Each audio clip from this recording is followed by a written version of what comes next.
Stop doing the things that you know are wrong that you could stop doing. Right? So it's a fairly limited attempt. First of all, we're not going to say that you know what the good is or what the truth is in any ultimate sense. But we will presume that there are things that you're doing that for one reason or another you know are not in your best interests. There's something about them that you just know you should stop. They're kind of self-evident to you. Other things you're going to be doubtful about. You're not going to know which way is up and which way is down. But there are things that you're doing that you know you shouldn't do.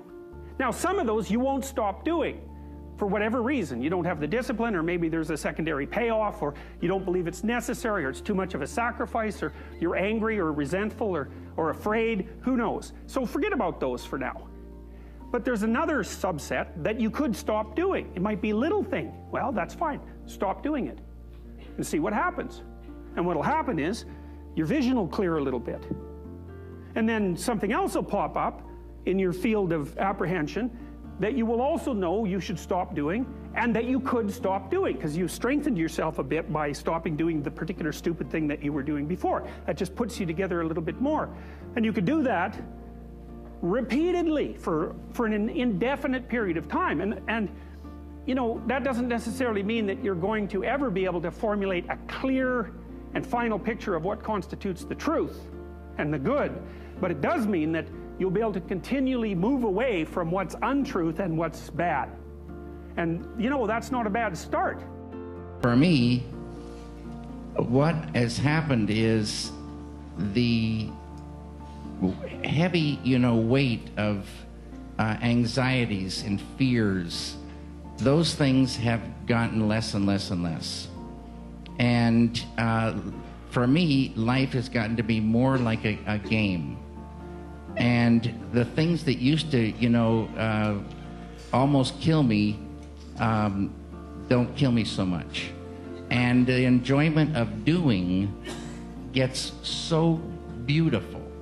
And the ideas are flowing more and more. And the thrill of it all,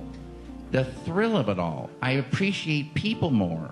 I see people and I see their faces, and I feel like they seem familiar. And I just don't have so many problems, and life gets more and more beautiful. And I still love the same things, painting and making films. It just gets better and better. That's my experience. Let me share with you a true story out of my notebook of life. A number of years ago, got an incredible letter from a gentleman in Toronto with a substantial check in it. He said, "My friend Steve Walker is following the wrong role model.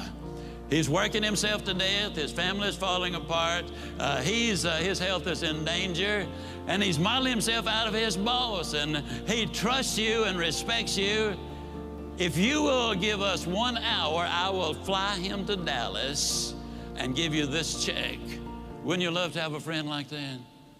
I sent the check back and I said, "Come on down." Steve and I had quite a little talk. And in our talk, I asked him why he had such a role model. What about this man that made him so completely important in his life? And he said, "Well, he's the most successful man I have ever known." And I said, "Well, Steve, what do you call success?" Now, it took several minutes for him to go down the list. But the interesting thing is, though they're not in the same order that I have put them, or we list them now, these are the 8 things that he said he really considered to be successful.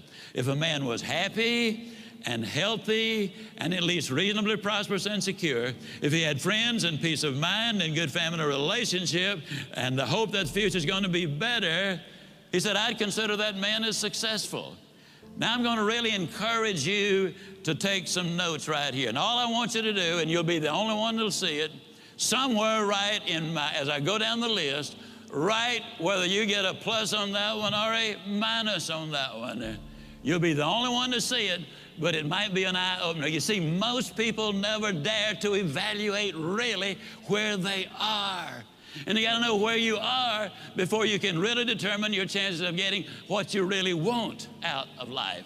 And so I said to Steve, I said, I understand that your boss is very important to you.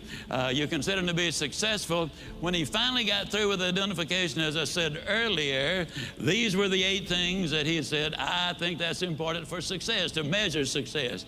I said, well, Steve, let me ask you now, as far as happy is concerned, tell me, how happy is your boss? He said, oh, I don't think he's happy at all.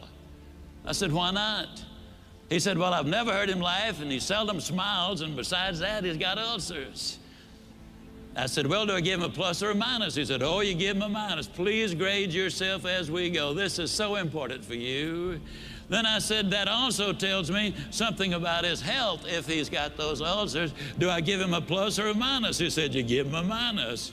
I said, that also says something, Steve, about his peace of mind, because you don't get ulcers because of what you eat, but what's eating you. I said, do we give him a plus or a minus? He said, we give him a minus. I said, Steve, I've asked you one question about what success is, what balance is, what's important to you. One question, and your boss comes up with 3 minuses. I said, tell me how prosperous he is. He said, man, he's got money running out of his ears, and he's getting more every day. I said, we give him a plus on that one, don't we? He said, we sure do. I said, how secure is your boss? He said, well, he's as secure as money can make you. And I said, well, Steve, let me ask you, did you read where 2 billionaire brothers here in Dallas went bankrupt? I said, how does your boss compare? Oh, man, he doesn't have that kind of money. Did you read where our ex-governor was worth $100 million at one point? He's now bankrupt. How does your boss compare? Oh, he doesn't have that kind of money. Now, understand, Steve equated security with corporate position and bucks in the bank. So I said, well, Steve, let me ask you, would we give your boss a plus or a minus or just a question mark on that? He said, let's be generous and give him a question mark. I said, how many friends does your boss have? I hope you're marking these for you.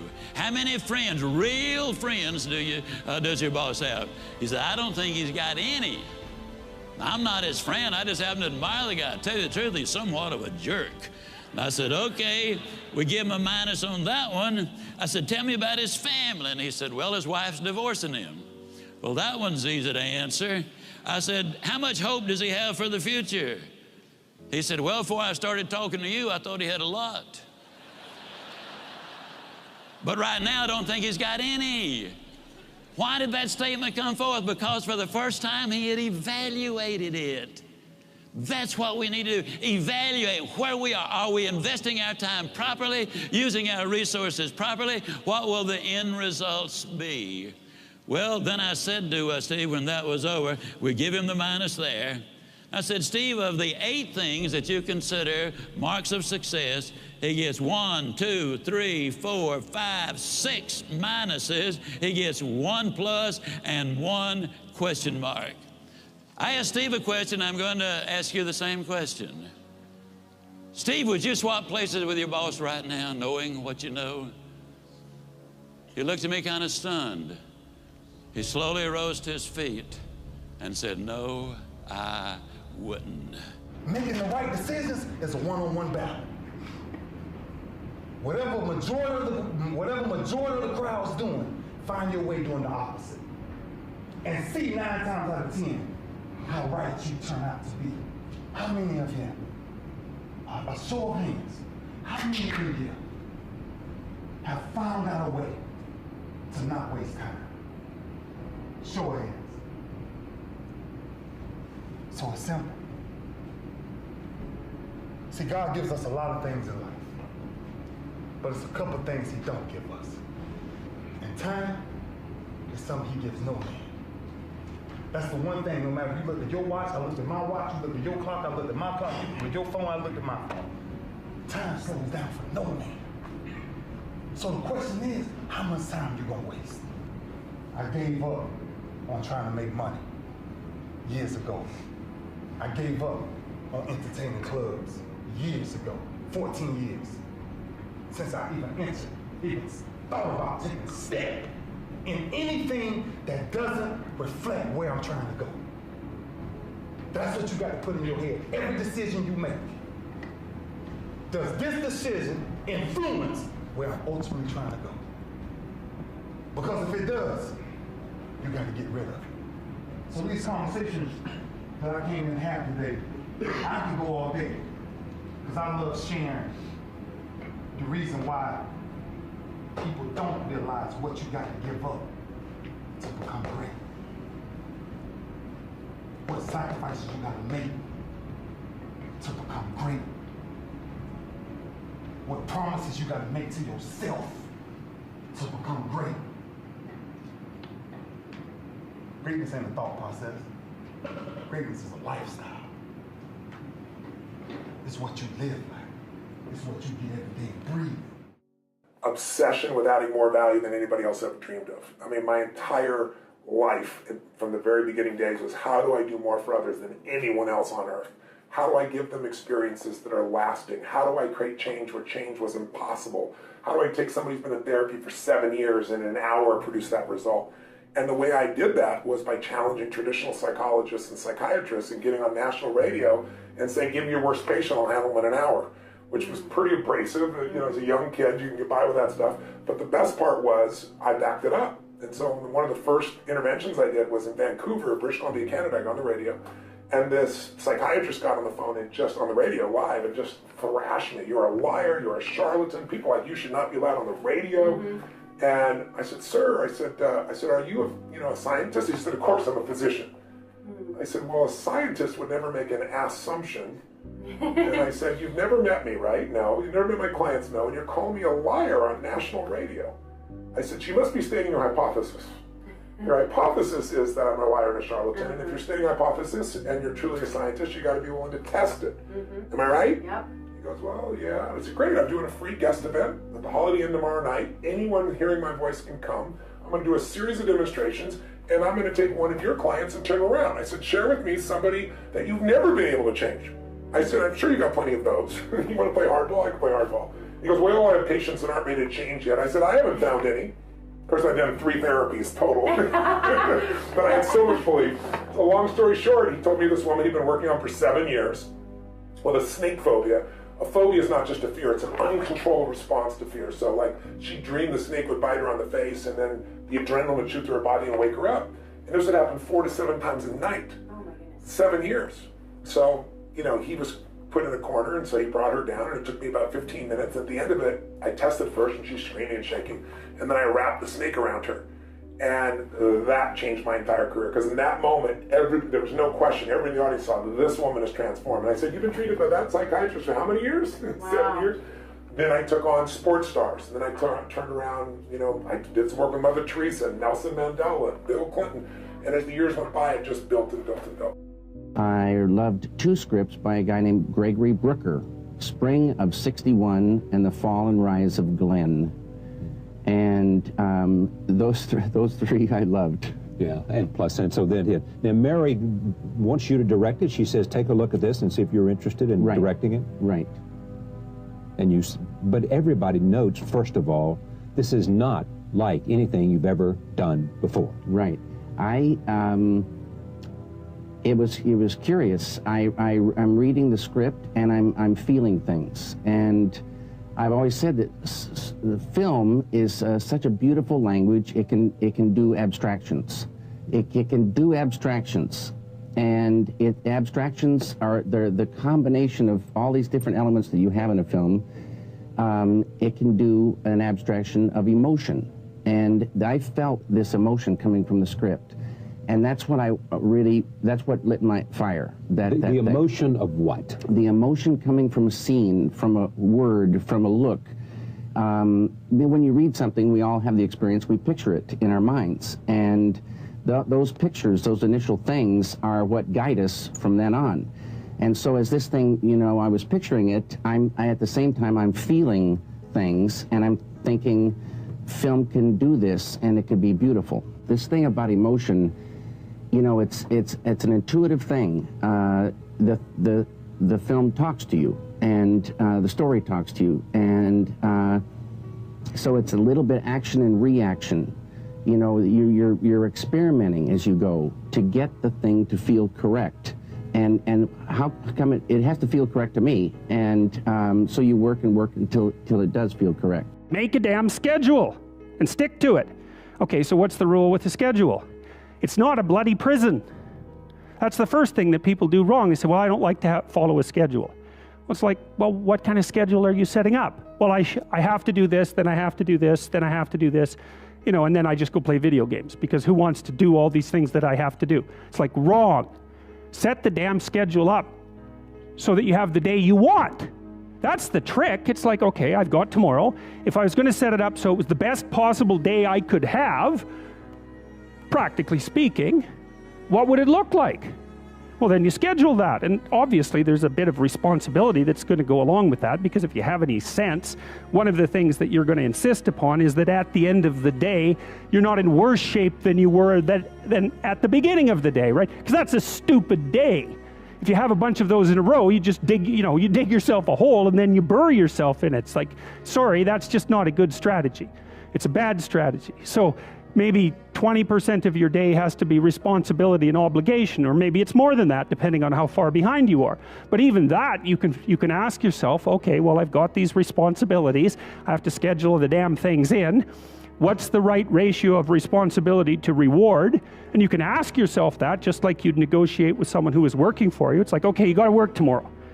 Okay, so I want you to work tomorrow. And you might say, okay, well, what are you going to do for me that makes it likely that I'll work for you? Well, you could ask yourself that, you know.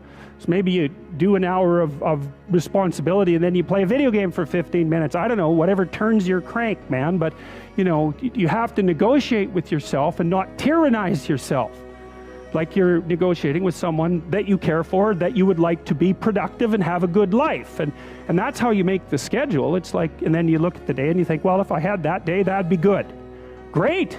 You know, and you're useless and horrible, so you'll probably only hit it with about 70% accuracy, but that beats the hell out of 0, right? And if you hit it even with 50% accuracy, another rule is, well, aim for 51% the next week, or 50.5% for God's sake, or because you're going to hit that position where things start to loop back positively and spiral you upward. Things are packages of emphasis. Some things are emphasized in a product, some things are not done as well in a product, some things are chosen not to be done at all in a product. And so different people make different choices. And if the market tells us we're making the wrong choices, we listen to the market. I mean, we're just people running this company. We're trying to make great products for people. And so we have at least the courage of our convictions to say, we don't think this is part of what makes a great product. We're going to leave it out. Some people are going to not like that. They're going to call us names. It's not going to be in certain companies' vested interests that we do that, but we're going to take the heat because we want to make the best product in the world for customers. And we're going to instead focus our energy on these technologies, which we think are in their ascendancy and we think are going to be the right technologies for customers. And you know what? They're paying us to make those choices. That's what a lot of customers pay us to do, is to try to make the best products we can. And if we succeed, they'll buy them. And if we don't, they won't. Sometimes, you know, I can't sleep at night because I'm thinking about something, and usually what I'll do is go write it down. I have some writing to do, so I get up and I go write down what I'm thinking, and that usually does the trick. But because I had been playing with YouTube, I thought, well, I'll try making YouTube video and telling people what I'm thinking about and see if that performs the same function as writing. And to me, the function of writing, well, it's twofold. One is conceivably to communicate with people, although the fundamental purpose for me is to clarify my thoughts so that I know to, you know, because if something is disturbing you, what that means is that it needs to be articulated. It's the emergence of unexplored territory, something that disturbs you. That's the right way to think about it. It's unmapped territory that's manifesting itself. It's like a vista of threat and possibility, and you need to articulate a path through it. And so that's what I was doing. It's like I was thinking, well, this is bothering me, and this seems to be why, and here's what I think is going on, and so I made the videos, and in some sense, I didn't think anything more of it. I mean, it's important not to give yourself boundaries, which we can do quite easily, okay?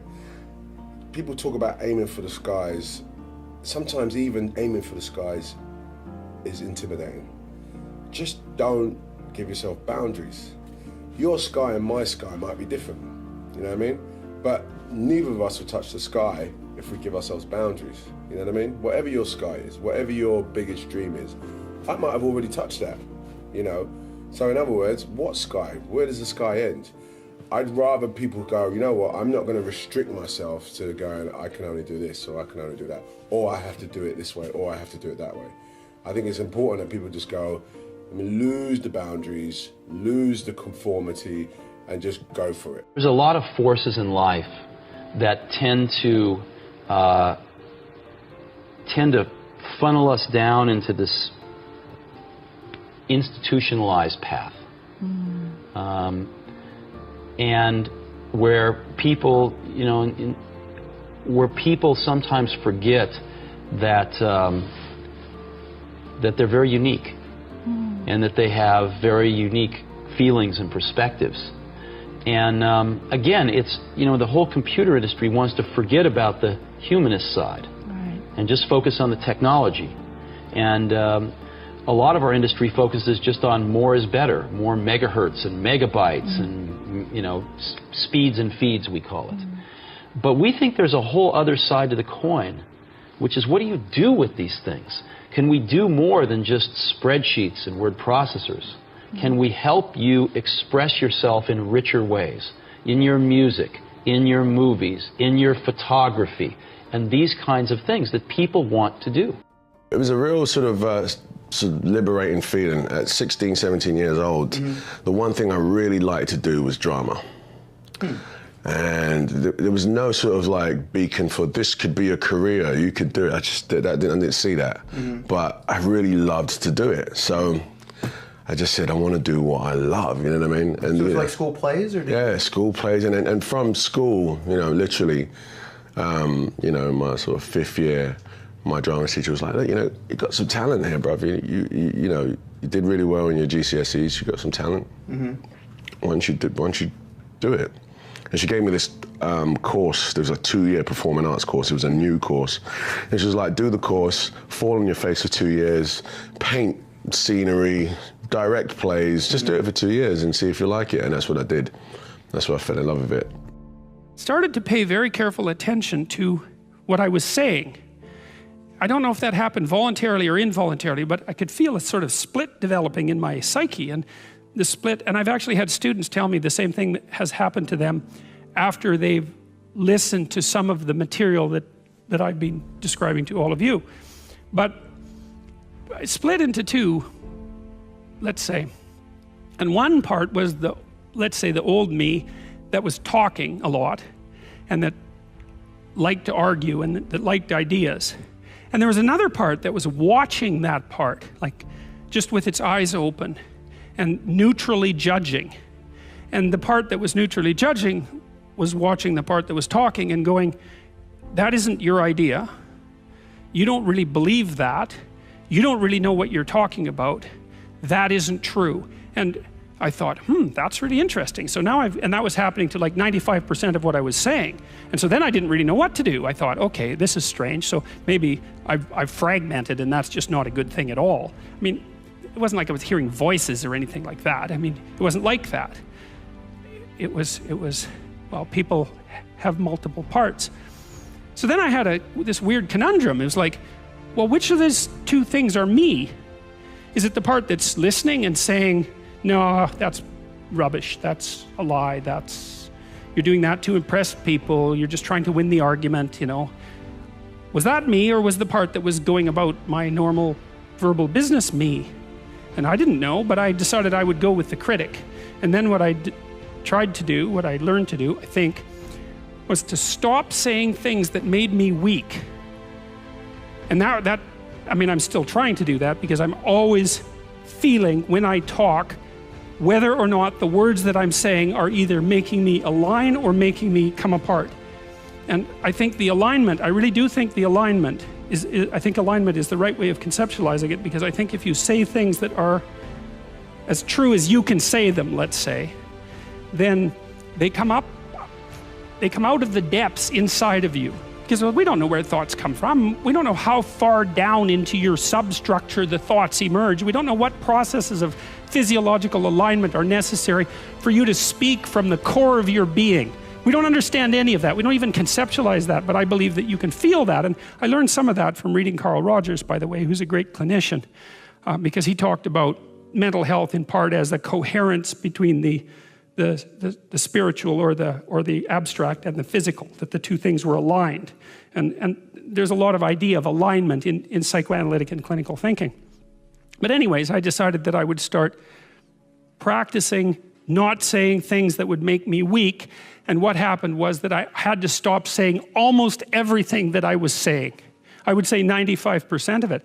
It's a hell of a shock to wake up and I mean, this was over a few months, but it's a hell of a shock to wake up and realize that you're mostly dead wood.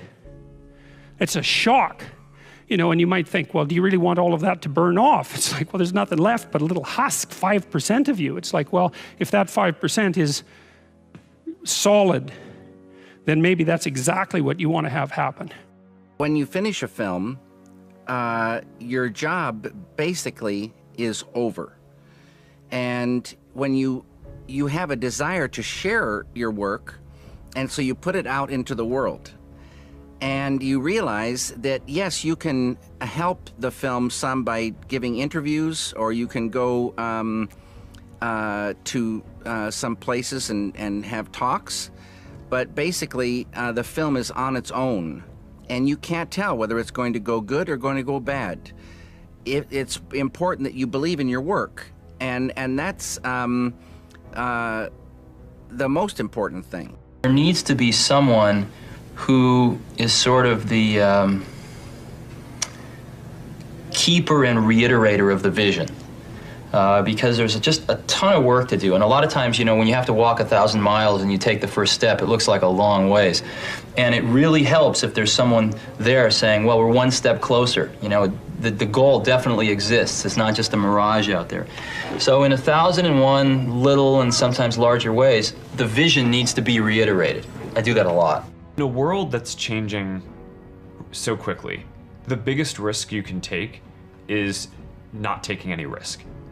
And I really think that that's true, right? I mean, a lot of people, I think that, you know, whenever it comes to, whenever you get yourself into a position where you have to make some big shift in direction or do something, you know, there are always people who are going to point to the downside risks of that decision. And locally, they're maybe right? I mean, for any given decision that you're going to make, there's upside and downside. But in aggregate, if you are stagnant and you don't make those changes, then I think you're guaranteed to fail, right? And not catch up. So to some degree, I think it's really right that over time, the biggest risk that you can take is to not take any risks. When I decided to do this, I first talked to my wife, who is sitting here in the audience, and she had married a relatively stable, goofy, but still relatively stable person working at a Wall Street firm. I worked at a quantitative hedge fund, and this was a hard decision. And I was looking for the right framework in which to make that kind of important decision. And the right framework I found is a regret minimization framework. And so that's just a nerdy way of saying that you want to project yourself to age 80. And then think back over your life, and if you're 80, what are you want to minimize the number of regrets you have throughout that period of time. I think this is something a lot of people do, maybe subconsciously. Very few people probably name it regret minimization framework because most people are healthier than that. But it was a very clear way for me to think about making that kind of life decision, and the way it helped was. I thought, okay, if I go do this thing and participate in this thing called the internet that I genuinely believe is going to be a big deal, and if I fail, am I going to regret having tried and failed? And I knew the answer to that was no. But I also knew that if I didn't try, that I would always regret that. I would always wonder, and it would haunt me until that mythical day, which I actually hope will come.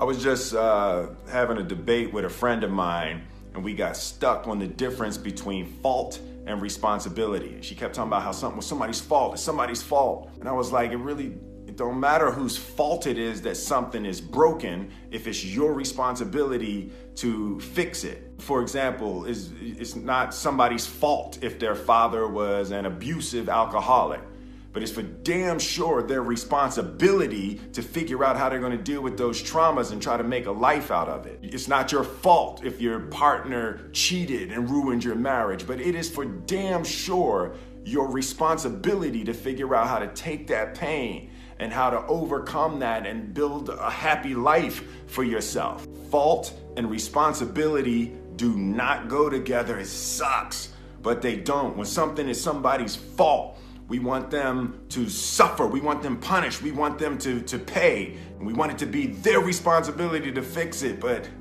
that's not how it works, especially when it's your heart. Your heart, your life, your happiness is your responsibility and your responsibility alone. As long as we're pointing the finger and stuck in whose fault something is, we're jammed and trapped into victim mode. When you're in victim mode, you are stuck in suffering. The road to power is in taking responsibility. Your heart, your life, your happiness is your responsibility and your responsibility alone. Advice would be the same for any kind of entrepreneur, and that is make sure that you are focused on something you're passionate about. So if you look at the early internet companies, they were started and focused on doing something that they thought was very interesting long before the internet was fashionable in any way. We are currently an underdog once again. We've been in business for 6 years, and there was exactly 1 year where we were not the underdog, and that was 1999. I like the underdog years because it makes, I liked it when all the people we hired, their parents told them they were crazy. Like that was kind of the good era. Fortunately, it's back.